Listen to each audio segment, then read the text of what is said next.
আসসালামু আলাইকুম। Learning school YouTube চ্যানেলের পক্ষ থেকে সবাইকে স্বাগতম। তো আমরা প্র্যাকটিস সেট ম্যাথের আমাদের যে জব ম্যাথ বইয়ের প্র্যাকটিস সেট যে ম্যাথগুলো ছিল, তো এর আগে আমরা লাভ ক্ষতি আর হচ্ছে সুদ কষার অঙ্কগুলো আমরা সমাধান করে দিয়েছি। আজকে আমরা বাকি অঙ্কগুলো করব। তো আমরা সিরিয়াল অনুসারে করব। লাভ ক্ষতি আর সুদ কষার অঙ্কগুলো যেহেতু আগে করে দিয়েছি, তো ওগুলো বাদ রেখে বাকি অঙ্কগুলো আমরা আজকে করব। ভিডিওটা অনেক বড় হবে কারণ আমরা 50টা ম্যাথ সমাধান করব। তো আমরা 1 নম্বর অঙ্কটা করব না, কারণ বার্ষিক সুদের হার এটা হলে তো এই অঙ্কটা করা হয়ে গেছে। তো আমরা তারপরে যে অঙ্কটা আছে 2 নম্বর এটা করব। এখানে বলা আছে যে টাকায় 4টি এবং টাকায় 6টি দরে সমান সংখ্যক আমরা কিনে এক ব্যক্তি টাকায় 5টি দরে বিক্রি করলে তার লাভ বা ক্ষতির পরিমাণ কত। দেখেন এখানে কি আছে, টাকায় 4টি আর টাকায় 6টি, মানে 1 টাকাতে 4টি কিনছে, 1 টাকা দিয়ে আবার 6টি কিনছে। সমান সংখ্যক আমরা কিনে এক ব্যক্তি টাকায় 5টি করে বিক্রি করছে। দেখেন 1 টাকায় 4টি কিনছে, 1 টাকায় 6টি, টোটাল মিলে 10টি। 2 টাকায় কিনতেছে কয়টি, দেখেন 2 টাকায় কিনতেছে 10টি। আর বলেছে এক ব্যক্তি টাকায় 5টি দরে বিক্রি করতেছে, 2 টাকায় 10টা দরে কিনতেছে টোটাল, মানে দুইটা কিন্তু দুই রকমের। 1 টাকায় 5টি দরে বিক্রি করতেছে, তো এতে তার লাভ বা ক্ষতি হলো। আপাত দৃষ্টিতে মনে হচ্ছে লাভ বা ক্ষতি কিছুই হচ্ছে না, কিন্তু বাস্তবে এই ধরনের অঙ্কে সবসময় ক্ষতি হবে। এই ধরনের অঙ্কে সবসময় ক্ষতি হবে। যেহেতু আমরা প্রিলির জন্য করব 2 নম্বর অঙ্কটা, তো এটা করার শর্টকাট টেকনিক হচ্ছে যে টাকায় যতটি কিনুক, যেমন টাকায় এতটি, টাকায় এতটি, এগুলো আমাদের দেখার দরকার নেই। যদি আপনি দেখেন যে 1 টাকা যতটি কিনতেছে আর আরেকবার 1 টাকায় যতটি কিনছে, দুইটা যোগ করবো। যেমন এখন 4টি যোগ 6টি, দুইটা যোগ হইতেছে সমান 10। এটাকে যদি 2 দ্বারা ভাগ করলে যদি টাকায় যতটি দরে বিক্রি করে ততটি সমান হয়, এই অঙ্কটাই কঠিন। কিন্তু টাকায় যতটি দরে বিক্রি করে তার সমান, এখানে দেখলাম 5টি হয়, 2 দ্বারা ভাগ করলে। তাহলে এই অঙ্কটা করার শর্টকাট টেকনিক হচ্ছে আপনি উপরে সবসময় যদি শতকরা বলছে 100 দিবেন, আর নিচে টাকায় যতটি বিক্রি করবে, 1 টাকায় যতটি বিক্রি করবে ওইটা হোল স্কয়ার। যেমন এখানে কি 100 আর টাকায় বিক্রি করে 5টি, এই জন্য 5 স্কয়ার। এটার অ্যান্সার যা আসবে দেখেন 100, নিচে হচ্ছে 25 সমান হচ্ছে 4। তো এটা রয়েছে। আর আমি আগেই বলেছি যে এই ধরনের অঙ্কের সবসময় ক্ষতি হয়, এখানে দেখেন ক্ষতি হয় 4%। তো আপনি এই ধরনের যে কোনো অঙ্ক এভাবে চলে আসবে। সাপোজ আমি যদি এটা না বলে যদি এটা বলা থাকতো এরকম যে 1 টাকায় 8টি কিনে আবার 1 টাকায় কিনতেছে 12টি কিনে 1 টাকায় যদি 10টি দরে বিক্রি করে তাহলে কত লাভ বা ক্ষতি হবে, এরকম যদি আসে যে 1 টাকায় 8টি কিনে এবং টাকায় 12টি দরে সমান সংখ্যক আমরা বা কলা কিনে টাকায় 10টি বিক্রি করলে শতকরা কত লাভ বা ক্ষতি হবে। আমি কি বলছিলাম যে যতগুলা ক্রয় করে দুইটা যোগ করবেন আগে, 12 20, এটাকে 2 দ্বারা ভাগ করে যদি দেখেন যে টাকায় যতটি বিক্রি করতেছে, টাকায় বিক্রি করতেছে 10টা, এটা সমান হয়েছে, তাহলে আমি এই সিস্টেমে করব। শর্টকাট কোনটা, এটা যে উপরে সবসময় 100 আর টাকায় যতটি বিক্রি করতেছে, এখানে টাকায় কতটি বিক্রি করতেছে 10টি, এখানে বিক্রি করছিল 5টি, যেন 5 স্কয়ার লিখছিলাম, কিন্তু এখানে হবে কত 10 স্কয়ার। তো দেখেন 100 বাই, এখানে তাহলে 100 হয়ে যাবে কারণ 10 স্কয়ার মানে 100। তো দেখেন এটা কাটাকাটি করলে 1 হবে, তাহলে 1% ক্ষতি হয়। তো এই ধরনের অঙ্কগুলো আপনারা চাইলে খুব সহজে এইভাবে সমাধান করতে পারেন। তারপর যে অঙ্কটা আছে দেখেন পিতা পুত্র, তো এই অঙ্কটা আমরা করব। পিতা পুত্র অঙ্কগুলো খুবই সহজ, এই অঙ্কটা বুঝতে হবে। দেখেন এখানে বলা আছে পিতা ও পুত্রের বর্তমান বয়সের সমষ্টি 84 বছর। পিতা আর পুত্রের বর্তমান বয়সের সমষ্টি, বর্তমান তাদের দুইজনের বয়সের যোগফল 84 বছর। তো 10 বছর পূর্বে তাদের বয়সের অনুপাত 5:3। 10 বছর পূর্বে মানে 10 বছর পূর্বে মানে কি 10 বছর আগে হলে থাকলে 10 বছর পর এর অনুপাত কত হবে। তো এখানে দেওয়া আছে পিতা ও পুত্রের বর্তমান বয়সের সমষ্টি, কার বয়স কত এটা দেওয়া নেই, জাস্ট বলা হয়েছে দুইজনের বয়সের যোগফল। তো আমরা ধরে নিলাম যে পিতার বর্তমান বয়স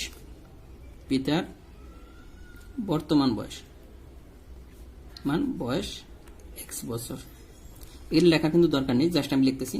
তারপরে একটা দিলাম যে পুত্রের বর্তমান বয়স, এটা আমরা ধরে নিলাম y বছর। আমাদের প্রথম শর্ত মতে কি বলা আছে দেখেন যে পিতা ও পুত্রের বর্তমান বয়সের সমষ্টি যোগফল, মানে এইটা আর এইটা বর্তমান বয়স আমরা ধরে নিচ্ছি পিতার x আর এইটা, এই দুইটার যোগফল কত দেওয়া আছে 84, এটা দেওয়া আছে, এই দুইটার যোগফল 84। তারপরের যে কন্ডিশনটা বলা আছে দেখেন 10 বছর পূর্বে তাদের বয়সের অনুপাত এইটা, তাহলে আমাদের 10 বছর আগে চলে যাইতে হবে, কিভাবে? 10 বছর পূর্বে মানে কি 10 বছর আগে তাদের বয়সের অনুপাত ছিল এটা। তো 10 বছর আগে বর্তমানে পিতার বয়স কত? x বছর আমরা জানি। তো 10 বছর আগে তাহলে তার বয়স কত ছিল? আমি যদি বলি যে বর্তমানে আপনার বয়স 24 বছর, 24, আমি যদি বলি যে 10 বছর আগে আপনার বয়স কত ছিল, বর্তমানে কিন্তু আপনার 24। যদি বলি যে 10 বছর আগে আপনার বয়স কত ছিল, তাহলে আপনি কি করবেন? আপনার 24 থেকে 10 বিয়োগ করবেন, তাহলে বর্তমান বয়সটা মানে 10 বছর আগের বয়স বের হবে।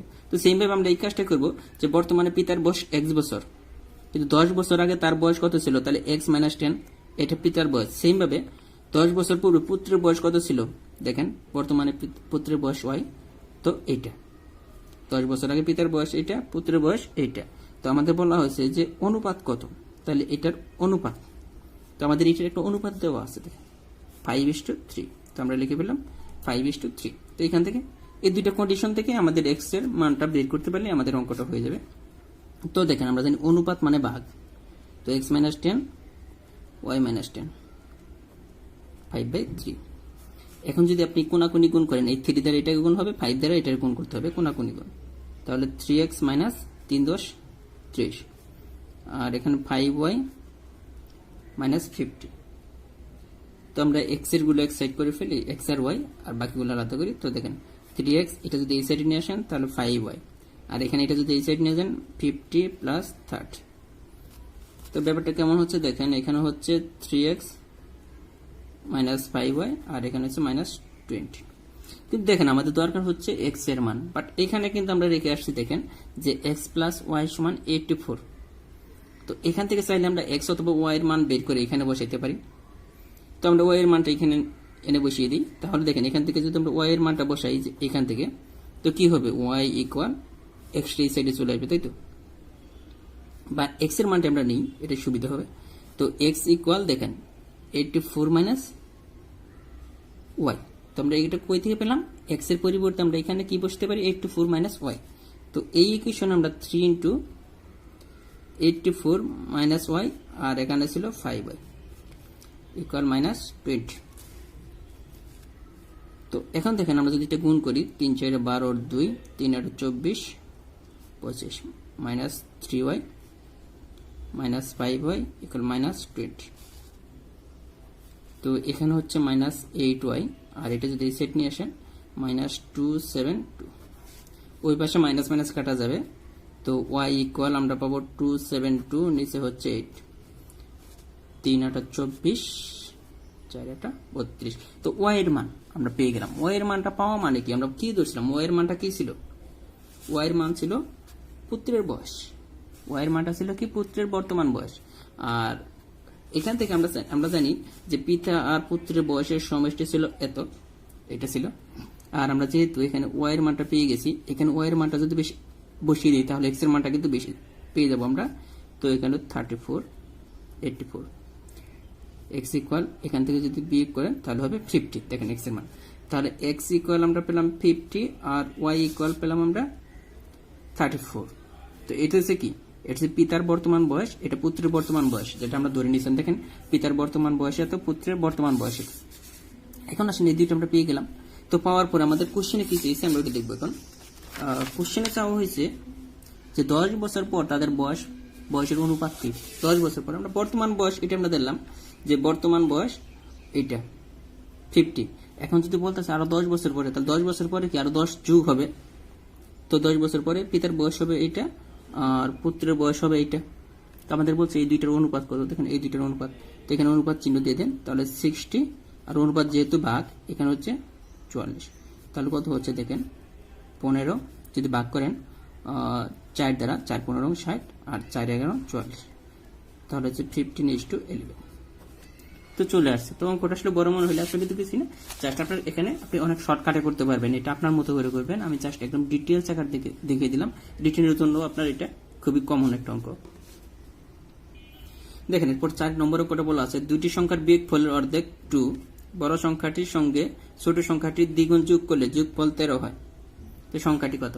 তো দুইটি সংখ্যার যোগফলের অর্ধেক আমরা জানি না যে সংখ্যাগুলো কত। একটা সংখ্যা ধরে নিলাম x, অপর সংখ্যা ধরে নিলাম y, এক্সটা ধরে নিলাম y এর চেয়ে বড়, যেহেতু বড় ছোট সংখ্যা ধরে নিলাম। তো আমাদের বলা আছে দুইটি সংখ্যার বিয়োগফলের অর্ধেক দুইটা সংখ্যা, একটা এক্স একটা ওয়াই ধরছিলাম, এই দুইটা সংখ্যার বিয়োগফল, তাহলে বিয়োগফলের যেখানে যা যা বলা আছে আমি তাই করবো। এই দুইটা সংখ্যার বিয়োগফলের অর্ধেক, তাহলে বিয়োগফল, দুইটা সংখ্যার বিয়োগফল বের করলাম, তার অর্ধেক মানে 2 দ্বারা ভাগ করলে অর্ধেক হয়ে যাবে। এইটা দেওয়া আছে কত, 2। তো এটাই বলা আছে দুইটি সংখ্যার বিয়োগফলের অর্ধেক 2। তো এখান থেকে আমরা চাইলে দেখেন এক্স মাইনাস ওয়াই কোনাকুনি গুণ করে এটা 4 লিখতে পারি।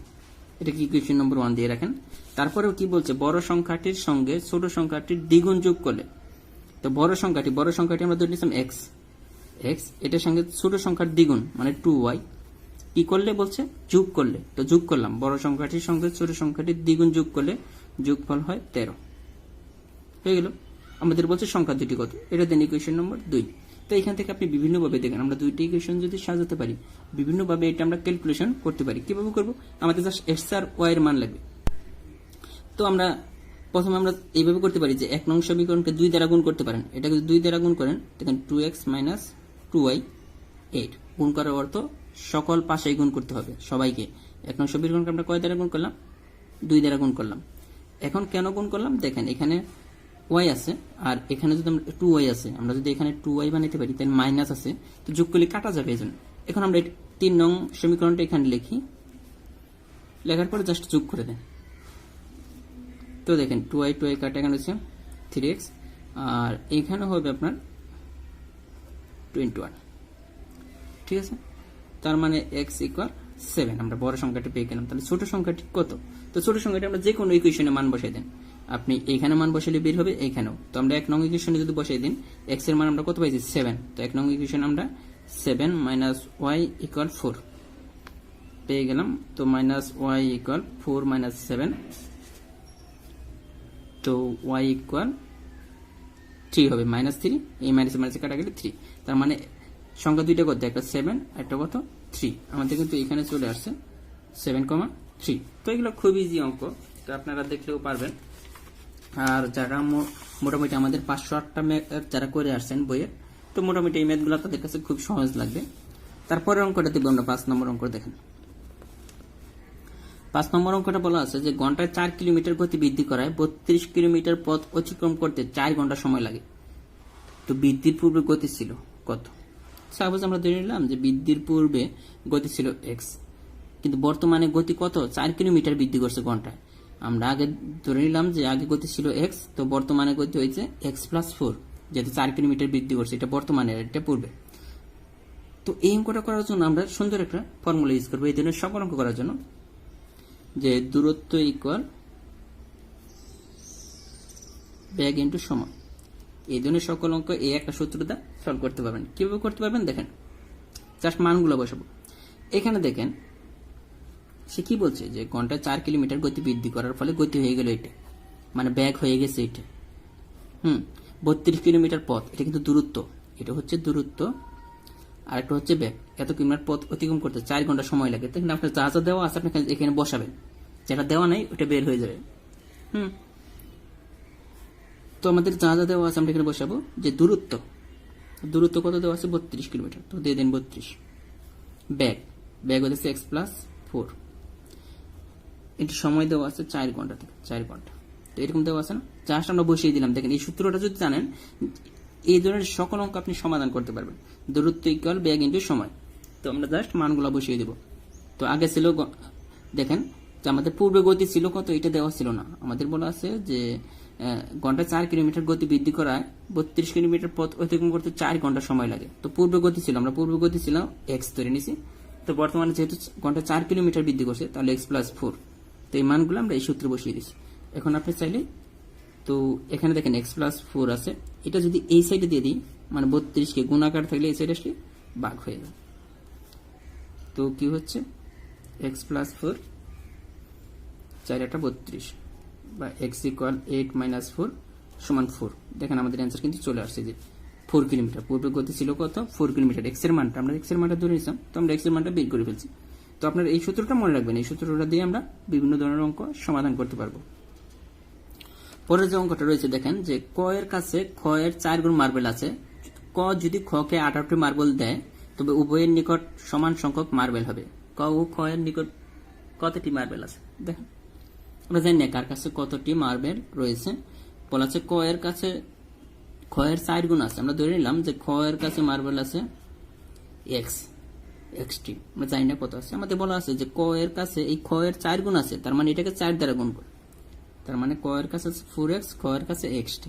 কিভাবে নিলাম যে খ এর কাছে যদি এক্সটি থাকে তার কাছে থাকবে কি তার 4 গুণ, এটা গেল একটা। এখন বলছে ক যদি খ কে 18টি মার্বেল দেয়, আমরা শর্ত মতে লিখতে পারি কি বলছে, ক যদি খ কে, ক এর মার্বেল সংখ্যা 4x, এখান থেকে সে যদি কয়টি দেয় 18টি, সাপোজ 18টি দিয়ে দিলে তো মাইনাস হবে, তো 18টি দেয়, 18টি দিয়ে দেয়, এটা খ এর মার্বেল সংখ্যা ছিল, তাহলে এই খ এর সাথে এই 18টি এসে কি হবে, যোগ হবে। খ এর কাছে x ছিল, তো ক তাকে কি তার 4x থেকে আর 18টি মার্বেল দিয়ে দিল, এই জন্য খ এর এখানে গিয়ে যোগ হলো। বলতেছে তাহলে উভয়ের নিকট মার্বেলের সংখ্যা সমান হবে। তাহলে যে ক যদি তার 18টা মার্বেল খকে দিয়ে দিল, এর ফলে কি হলো, উভয়ের নিকট মার্বেলের সংখ্যা সমান হয়ে গেল। তো এটা কন্ডিশন ছিল, এই কন্ডিশন থেকে আমরা ক আর খ এর মার্বেলের সংখ্যা বের করতে পারবো। দেখেন এখান থেকে এক্স এর মানটা বেরিয়ে আসবে, এখানে এক্স আছে, এখানে 4x, এটা মাইনাস হয়ে আসবে 3x, আর এটা এই সাইডে যাবে 18টি 18 দ্বিগুণে 36। তো দেখেন x ইকুয়াল 36, 3 1 2 12। তো দেখেন x এর মান যদি 12 হয়, আমাদের বলছে ক ও খ এর নিকট কতটি মার্বেল আছে। তো দেখেন আমাদের ক এর নিকট ছিল কত 4x, তো x এর মান 12, তাহলে ক এর নিকট 4x, তাহলে 4 ইন্টু x এর মান যেহেতু 12 48, আবার খ এর নিকট আছে xt মানে শুধু 12টি। তো দুইজনের মিলে মার্বেলের সংখ্যা কত, এখানে যে হ্যাঁ ঠিক আছে। তো অঙ্কটা আপনারা করবেন, এখানে 48 হবে অ্যান্সারে, আর হবে 12। তো সমাধান করলে আপনারা নিজের এই অঙ্কগুলো পারবেন যদি প্র্যাকটিস করেন। আমি যেভাবে বলে দিচ্ছি সেম ভাবে যদি করেন। আর এতটুকু বলতে পারি, আমাদের এই বইটা যদি A to Z কেউ সমাধান করতে পারেন, যে কোনো সরকারি চাকরির পরীক্ষায় যদি 25টা অঙ্ক আসে বা 20টা আসে, আপনি 2-1টা বাদে সবই কমন পাবেন। বা বিগত পরীক্ষা হওয়ার মানে আমাদের বইটা পাবলিশ হওয়ার পর যতগুলো এক্সাম হয়েছে প্রত্যেকটা চাকরির পরীক্ষায় সেম ভাবে কমন এসেছে অঙ্কগুলা। তো আশা করি আপনারা মানে আমাদের যেহেতু অঙ্কের সংখ্যা খুব কম আর প্রত্যেকটা অঙ্কই একদম ডিটেলস আকার দেওয়া হয়েছে, অবশ্যই আপনারা প্রতিটা অঙ্ক করার চেষ্টা করবেন। পরে যে অঙ্কটা আছে দেখেন যে একটি ট্রেন ঘন্টায় এত কিলোমিটার বেগে চলে, ট্রেনটি 800 মিটার দীর্ঘ একটি প্ল্যাটফর্ম 1 মিনিটে অতিক্রম করে, ট্রেনটির দৈর্ঘ্য কত। তো এই অঙ্কটা করতে হলে দেখেন একটা জিনিস বুঝতে হবে যে এত মিটার দীর্ঘ একটি প্ল্যাটফর্ম হয়েছে 800 মিটার দীর্ঘ, ট্রেনটি 1 মিনিটে অতিক্রম করে মানে 60 সেকেন্ড অতিক্রম করে, তো ট্রেনটির দৈর্ঘ্য কত। তো দেখেন যখন প্ল্যাটফর্ম অতি করে তখন ট্রেন এই প্ল্যাটফর্মের দৈর্ঘ্য প্লাস ট্রেনের নিজস্ব একটা দৈর্ঘ্য ছিল যেটা আমাদের জানি না, আমরা ধরে নিলাম ট্রেনের দৈর্ঘ্য x। তো ট্রেনটির দৈর্ঘ্য আমাদের কত, তো ট্রেনটি যখন 1 মিনিটে অতিক্রম করে কতটুকু দূরত্ব, প্ল্যাটফর্মের দূরত্ব প্লাস তার নিজের দূরত্ব। তো কিছু চিন্তা করে দেখেন যে শুধু প্ল্যাটফর্ম অতিক্রম করলে তো হবে না, ট্রেনের নিজস্ব একটা দৈর্ঘ্য আছে, ওই দৈর্ঘ্যটা যদি অতিক্রম করে তাহলে সে প্ল্যাটফর্মের বাইরে চলে যাবে। এজন্য আমরা ধরে নিলাম ট্রেনের দৈর্ঘ্য ছিল x। তো তাহলে ট্রেনটিকে মোট কত দূরত্ব অতিক্রম করতে হয়েছে, 800 প্ল্যাটফর্মের দৈর্ঘ্য প্লাস x। আমাদের বলছে ট্রেন ঘন্টায় 84 কিলোমিটার বেগে চলে। এটাকে মিটার পার সেকেন্ড নিতে হবে, 84 ব্যাগ, আর এটা দূরত্ব, ব্যাগকে আমাদের দেওয়া হচ্ছে 84, এটাকে মিটার পার সেকেন্ড নিতে হলে 5/18 দ্বারা গুণ করতে হয়। ঠিক আছে, মিটার পার সেকেন্ডে নিতে হলে 5/18 দ্বারা গুণ করতে হয়। আমরা চাইলে এটাকে 6 দ্বারা কাটাকাটি করতে পারি। দেখেন 6 যায় একবার, 4 6 24, 3 6 18, 5 14 70/3, এটা ব্যাগ। আর এটা হচ্ছে দূরত্ব যেটা বের করলাম। আর আমাদের সময় দেওয়া আছে দেখেন 1 মিনিট। 1 মিনিট তো হবে না, আমাদের যেহেতু মিটার পার সেকেন্ডে হিসাব করতে হয় এই জিনিসগুলো, মিটার পার সেকেন্ডে 1 মিনিট সমান কত সেকেন্ড, তো 60 সেকেন্ড। তো আমরা কিন্তু পেয়ে গেলাম কি, ব্যাগ পেলাম 70/3, দূরত্ব পেলাম 800 প্লাস ট্রেনের দৈর্ঘ্য, আর সময় পেলাম 60 সেকেন্ড। তো টোটাল আমরা প্রত্যেকটা কিন্তু জানি। আমরা কি ধরছিলাম, আপনাকে কিন্তু বলছিলাম যে মানে ট্রেনের দৈর্ঘ্যটা চেয়েছে, মানে এক্স এর মানটা বের করতে হবে। আমরা কি জানতাম, সূত্রটা দূরত্ব ইকুয়াল ব্যাগ ইন্টু সময়, আপনি বসিয়ে দেন অ্যান্সারটা চলে আসবে। দূরত্ব হচ্ছে 800 প্লাস এক্স, আর ব্যাগ 70/3 ইন্টু সময় কিন্তু 60। তো এটা কিন্তু হয়ে গেছে আমাদের। দেখেন আমরা কিন্তু সাজিয়ে ফেলছি। আমি বলছিলাম যে এই সূত্র দিয়ে আমরা অনেক অঙ্ক করতে পারবো। তো কিভাবে হচ্ছে দেখেন, এখানে যদি আমরা চাই 3 দিয়ে কাটাকাটি করি, 3 20 60। এখানে দেখেন 800 প্লাস x আর 7 দ্বিগুণে 14, এখানে কিন্তু 1400 হল। তাহলে x এর মানটা বের করলেই আমাদের যেহেতু হয়ে যাচ্ছে -800 সমান 600। তো চলে আসছে। কিন্তু আমি বলছিলাম যে এই সূত্রটা খুবই ইম্পর্টেন্ট একটা সূত্র। আমরা অনেক ক্ষেত্রে এই সূত্রটি ইউজ করব, অনেক জটিল জটিল অঙ্কের সমাধান করতে পারবো এই সূত্রটা দিয়ে। তো দেখেন এটা কিন্তু 600 মিটার ছিল। তারপরে যে অঙ্ক আমরা এটাও করবো সেম ভাবে। দেখেন এখানে কি বলা আছে অঙ্কটা, যে একটি গাড়ি ঘন্টায় 45 মাইল বেগে এত মিটার চলার পর ঘন্টায় এত মাইল বেগে 40 মিটার চলে। মানে প্রথমে সে 45 মাইল বেগে 20 মিটার চলে, পরে 60 মাইল বেগে 40 মিটার চলে। তো সম্পূর্ণ পথের জন্য গাড়িটির গতিবেগের গড় কত হবে? এই দেখেন মাইল পার ঘন্টা দেওয়া আছে, মাইল পার সেকেন্ডে না। যেহেতু এখানে মিনিট আছে, মিনিটগুলোকে ঘন্টাতে নিতে হবে। আমি একটু আগে বলছিলাম আপনাদেরকে যে টোটাল কতটুকু দূরত্ব ইকুয়াল কি সূত্র, একটা সূত্র দিয়ে করব, দূরত্ব ইকুয়াল বেগ ইনটু সময়। তো আমাদের দূরত্ব নির্ণয় করতে হবে যে সে সম্পূর্ণ পথের জন্য গাড়িটির গতিবেগের গড় কত। এইটা আমাদের নির্ণয় করতে হবে। তো আমাদের আগে দূরত্ব নির্ণয় করতে হবে যে 45 মাইল বেগে কতটুকু গিয়েছিল আর 60 মাইল বেগে কতটুকু গিয়েছিল। তো বেগ, এখানে বেগ ছিল কত 45, আর সময় দেখেন 20 মিনিট। কিন্তু আমাদের এখানে কি দেওয়া আছে পার ঘন্টা। 20 মিনিটকে যদি ঘন্টাতে নিতে যায়, মিনিটকে ঘন্টাতে নিতে হলে 60 দ্বারা ভাগ করতে হবে। তো এটা ঘন্টায় চলে আসলো। তাহলে বেগ ইন্টু সময়, 0 0 3 দ্বিগুণে 6 3 15 45। তো 15 মাইল গিয়েছিল কিভাবে 45 ঘন্টায় 45 মাইল বেগে গিয়েছিল 15 মিটার। সেম ভাবে এখানেও বের করতে হবে যে ঘন্টায় 60 মাইল বেগে কতটুকু গিয়েছিল। এখানে দূরত্ব কত দেখেন, দ্বিতীয় দূরত্বটা ব্যাগ ইন্টু সময়। তো ব্যাগ কত আমাদের 60, আর সময় হইতেছে 40 মিনিট। মিনিটকে আমাদের কিছু নিতে হবে 60 দিয়ে ভাগ দিলে ঘন্টায় চলে আসবে। 0 0 কাটা 6 10 60, 40 মাইল গিয়েছে। তো আমাদের বলছে যে গড় সময় মানে গড় গতিবেগ কত। গড় গতিবেগ কি? গড় গতিবেগ হইতেছে মোট যতটুকু দূরত্ব অতিক্রম করলো তাকে মোট সময় দ্বারা ভাগ করতে হবে। এখানে দেখেন 15 আর এটা দুইটাকে মোট সময় দিয়ে, এখানে মোট সময় কত, প্রথমে ছিল 20 মিনিট, তারপরে ছিল 40 মিনিট, টোটাল 60 মিনিট। 60 মিনিট সমান কত ঘন্টা? 1 ঘন্টা। তো এখানে 1 দ্বারা ভাগ করে দেন, তো হচ্ছে 55 মাইল পার ঘন্টা পার আওয়ার, 55 যেটা এখানে আছে। তো আপনি দেখেন আমরা কিন্তু একটা সূত্র দিই, দূরত্ব ইকুয়াল ব্যাগ ইন্টু সময়। বুঝতে হবে ব্যাপারগুলো যে কিভাবে হচ্ছে।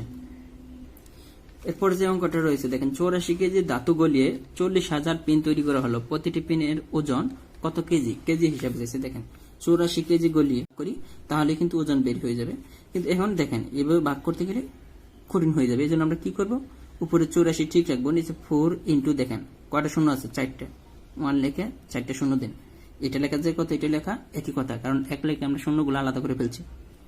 তো এখন কিন্তু আপনি চাইলে এটাতে কাটাকাটি করতে পারবেন। 4 2 8 21, উপরে কিন্তু হলো দেখেন 21, নিচে হচ্ছে এটা। এই অঙ্কটা দেওয়া হয়েছে, অঙ্ক কিন্তু সহজ, জাস্ট এই ভাগটাকে করতে পারে এই জন্যই। এখন দেখেন আমরা কি বলছিলাম, এইভাবে ভাগ করার ক্ষেত্রে অনেক অঙ্ক করানো হয়েছে। যে কয়টা শূন্য আছে ঠিক ডান দিক থেকে তত ঘর পরে দশমিক হবে। এখানে 4টা শূন্য, 4 ঘর পরে দশমিক হবে। তো অলরেডি 2 ঘর আছে, 1 2 3 4। তো দেখেন চলে আসছে খুব সহজে। দেখেন এটা কিন্তু অ্যান্সার ছিল। পরবর্তী যে অঙ্কটা আছে দেখেন যে 5 টাকায় 2টি করে কমলা কিনে 35 টাকায় কয়টি কমলা বিক্রি করলে 40% লাভ হবে। অঙ্কটা আগে করানো হয়েছে, যদি কঠিন, একটু কঠিন টাইপের, মানে অন্যগুলোর মতো এত সহজ না। আমি করিয়ে দেবো এখনই। তো দেখেন 5 টাকায় 2টি করে কমলা কিনে, তার মানে 2টি কমলা ক্রয় মূল্য, 2টি কমলার ক্রয় মূল্য হইতেছে 5 টাকা। 2টি কমলার ক্রয় মূল্য 5 টাকা। এখন বলা আছে 2টি কমলা 5 টাকা দিয়ে কিনছে। এখন এটার উপর 40% লাভ করবে। 5 টাকার 2টি কমলা 5 টাকার উপর 40% লাভ করতে হবে। আমাদের এটাকে বের করতে হবে যে 5 টাকার উপর 40% লাভ কত, তারপরে বাকি চিন্তা। তো আমরা যদি বিক্রয় মূল্য 40% লাভে 5 টাকার উপরে, কার উপরে? এই 2টা কমলা 5 টাকা দিয়ে কিনছে, আমরা দেখবো 40% লাভে 2টা কমলার বিক্রয় মূল্য কত হয়, তাহলে আপনার হয়ে যাবে। তো 40% লাভে এই 2টি কমলার বিক্রয় মূল্য, তাহলে কি হবে 5 + 5 এর মানে গুণ 40%, 40% মানে কত? 40/100 সরাসরি বের করার সিস্টেম এটা। 5 এর 40% বের করবেন কিভাবে? 5 + 5 এর মানে গুণ 40%, 40% মানে কি? 40/100। এখন কাটাকাটি করেন, এটাতে কাটতে পারেন, এটা কিন্তু প্লাস, এখানে কাটতে যাবে না, এটাতে 5 × 10 আর এখানে 2, তার মানে হচ্ছে 7। একটা জিনিস খেয়াল করেন যে আপনি 2টা কমলা 5 টাকা দা কিনলেন, যদি 40% লাভে বিক্রি করতে চান এই 2টা কমলা আপনাকে বিক্রি করতে হবে 7 টাকা। 5 টাকা দা কিনে 7 টাকা।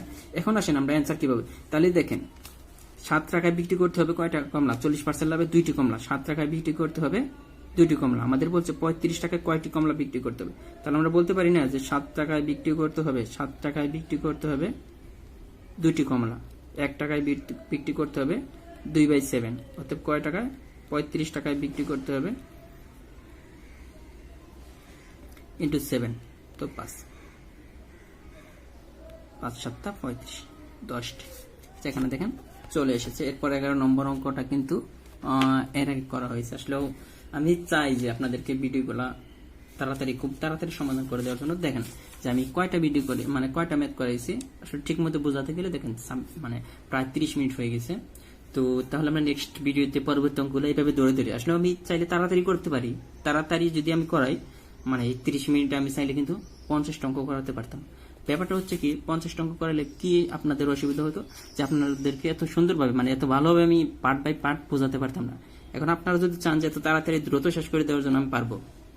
আর তার আগে সবাইকে বলবো যে আমাদের যে জব ডাইজেস্ট বইটা, এই বইটার মধ্যে আপনি দেখেন যে সবার টার্গেট কিন্তু বিসিএস বা ব্যাংক নয়। অনেকের মানে আমাদের মতো অধিকাংশ ছাত্রের টার্গেট যে কোনো একটা সরকারি জব হলে চলবে। তো শুধু তাদের জন্য আমি বলবো যে আমাদের এই একটা বইয়ের মধ্যে আপনি পাবেন বাংলা ভাষা সাহিত্য, বাংলাদেশ বিশ্ববিদ্যালয়, আন্তর্জাতিক বিশ্ববিদ্যালয়, বিজ্ঞান ও কম্পিউটার। মানে এই একটা বই যদি কেউ ভালোভাবে পড়তে পারেন, যেহেতু আমাদের প্রথমে এই বইটা যখন ছাপানো হয়েছিল তখন বইটার মধ্যে কিছু মানে ফন্ট মিস্টেক হয়েছিল, কিন্তু এখন কিন্তু নতুন বই ওই ফন্টগুলো ঠিক করে দেওয়া হয়েছে, এখন আর কোনো ভুল নেই বা কোনো মিস্টেক নেই। তো আমি বলতে পারি যে কোনো চাকরির পরীক্ষায় দেখেন, মনে করেন একটা চাকরির পরীক্ষা 100 মার্কের, তার মধ্যে 50 আসে ম্যাথ আর ইংলিশ থেকে, আর বাকি 50 আসে এই যে 5টা সাবজেক্ট আছে এইখান থেকে, যে এই একটা বই থেকে বাকি 50 মার্ক আসবে। আর এতটুকু বলতে পারি যে কোনো সরকারি চাকরি 50 মার্কের মধ্যে শুধু আমাদের এই একটা বই যদি ভালোভাবে পড়েন তাহলে আপনি 40-এর উপরে কমন পাবেন, এই 50-এর মধ্যে 40-এর উপরে। আর বাকি 50 থেকে আপনারা ম্যাথ আর ইংলিশ, আমাদের 2টা বই আছে, ওই 2টা বই দেখতে পারেন। তো যদি আপনি মানে খুব কম পড়ে খুব ভালো পরীক্ষা দিতে চান তাহলে আপনার এই বইটা আপনি দেখতে পারেন। কারণ হচ্ছে বইটা আপনার শেষ করতে 2 থেকে 3 মাস লাগবে, কিন্তু এই একটা বই যদি আপনি ভালোভাবে শেষ করতে পারেন, কারণ অন্য মানে এই বই নর্মালি এই প্রত্যেকটার জন্য আপনার আলাদা আলাদাভাবে একটা বই পড়তে হবে, মানে আলাদা আলাদাভাবে 5টা বই পড়তে হবে। আর আমাদের এই একটা বই মানে ইম্পর্টেন্ট বিষয়গুলো একদম হ্যান্ড নোট আকারে নিয়ে আসা হয়েছে এটার মধ্যে। তো যেহেতু আগের বইটা কিছু পরিমাণ ভুল ছিল যেগুলো আমরা সংশোধন করে দিয়েছি, আর এই বইটাতে এখন বর্তমানে যে বইটা বাজারে এটার মধ্যে কিন্তু ভুল নেই, ভুলগুলো সংশোধন হয়ে গেছে, আমরা সংশোধন করে দিয়েছি। আর এই বইটা থেকে আপনারা সর্বোচ্চ কমন পাবেন, কারণ আমাদের বইটা বিসিএস এর সিলেবাস নয় বা ব্যাংকের সিলেবাস নয়। আমাদের বইটা প্রাইমারি নিবন্ধনে আপনি 100% কমন পাবেন, তারপরে আপনি দেখেছেন মন্ত্রণালয়ের জব, তারপরে দ্বিতীয় তৃতীয় শ্রেণীর যত পরীক্ষা আছে এই পরীক্ষার জন্য এই পরীক্ষার সিলেবাস অনুসারে লেখা হয়েছে। কারণ বিসিএস এর সিলেবাস চিন্তা করেন যে বিসিএস অনেক ডিপ পড়তে হয়, ভিতরের অনেক তথ্যই মানে যেগুলো পড়তে হয়, যেগুলো নর্মাল চাকরির জন্য পড়তে হয় না, এই সমস্ত চাকরির জন্য পড়তে হয় না, এই সমস্ত চাকরিতে পড়তে হয় আপনার কমন যে কোশ্চেনগুলো বিগত পরীক্ষায় বারবার আসে বা মোস্ট কমনগুলা, ভিতর থেকে এত বেশি কোশ্চেন আসে না। এজন্য আমাদের বইটা জাস্ট এই সিলেবাসে লেখা হয়েছে।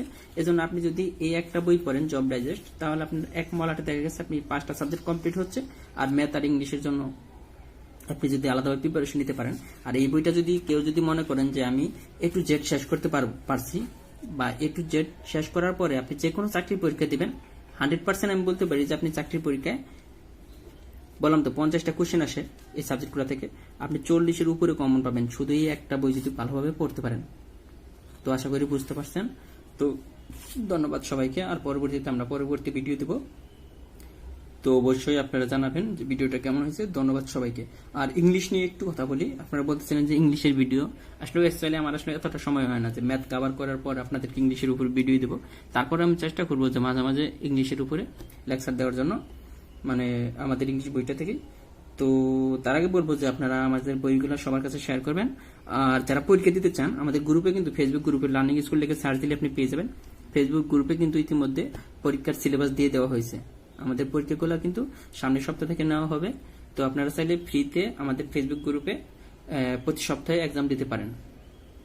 আর এক্সামগুলো যারা রেগুলার দিতে পারবে এতটুকু বলতে পারি যে সামনে যতগুলো চাকরি পরীক্ষা আছে আমাদের বইগুলো শেষ করার পরে ইনশাল্লাহ আপনি যদি পড়তে পারেন, আমরা যেভাবে গাইডলাইন দিচ্ছি, তো আপনি টিকবেন, এতটুকু বলতে পারি। এর চেয়ে আর বেশি কিছু বলবো না। যদি ভালোভাবে পড়তে পারেন তো আপনার পড়তে হবে আপনাকে, বাট আমরা আপনাকে ডিরেকশন দিতে পারবো। এই বইগুলো আপনি দেখতে পারেন বা এইভাবে পড়তে পারেন, বাট আমরা তো আর আপনাকে মুখস্থ করিয়ে দিতে পারবো না। তো ধন্যবাদ সবাইকে, ভালো থাকবেন, আল্লাহ হাফেজ।